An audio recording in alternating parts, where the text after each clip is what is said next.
une plante qui fait de plus en plus parler d'elle au potager, c'est la clétone de Cuba ou Claytonia perfoliée, ou encore pourpier d'hiver. Alors la clétone justement de Cuba, on l'appelle pourpier d'hiver parce qu'avant on l'a classé botaniquement dans la famille des pourpiers. Maintenant, hop, on l'a bougé, c'est dans la famille des Montiacées, comme Montia sibirica par exemple, dont on fera sans doute une petite vidéo dessus prochainement. C'est un légume, comme son nom l'indique, provient de Cuba. C'est d'ailleurs une expédition d'Alexander von Humboldt qui l'a ramené en Europe en 1804, mais ça pousse un petit peu partout sur le continent américain. D'ailleurs, ce légume est gorgé de vitamine C et on l'appelait avant la laitue du mineur.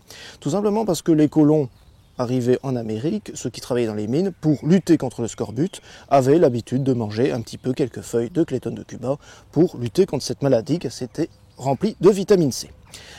Ça, c'est pour le côté historique. Alors, cette plante, vous voyez ici, fait ses fleurs aux alentours d'avril, mai, juin, et finira par se ressemer un petit peu partout. Justement, le semis, eh bien, vous pouvez le démarrer entre mars et avril, et vous pouvez le semer en fait quasiment sur toute la saison, presque jusqu'en septembre. Ça va pousser toute l'année, et ça va justement être un des derniers légumes que vous pourrez récolter en hiver, d'où son nom de pourpier d'hiver.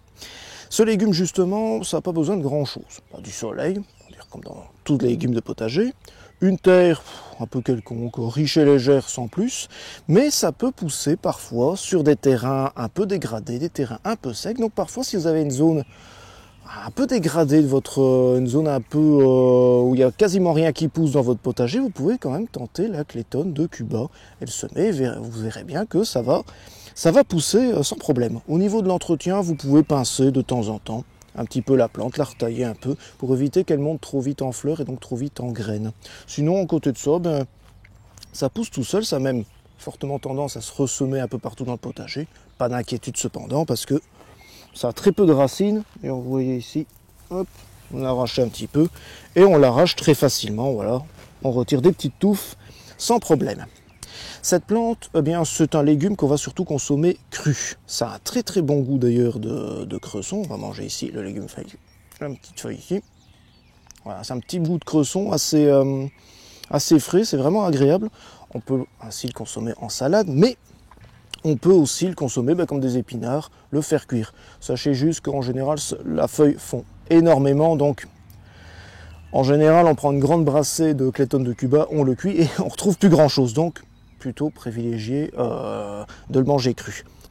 Sinon, en résumé, c'est un légume qui est à la mode pour une bonne raison. C'est un légume qui pousse très bien, qui pousse très facilement et qui va justement pousser à un moment du potager où il n'y aura plus grand chose en fin de saison.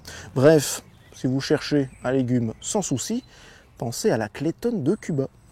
C'est vrai que c'est bon.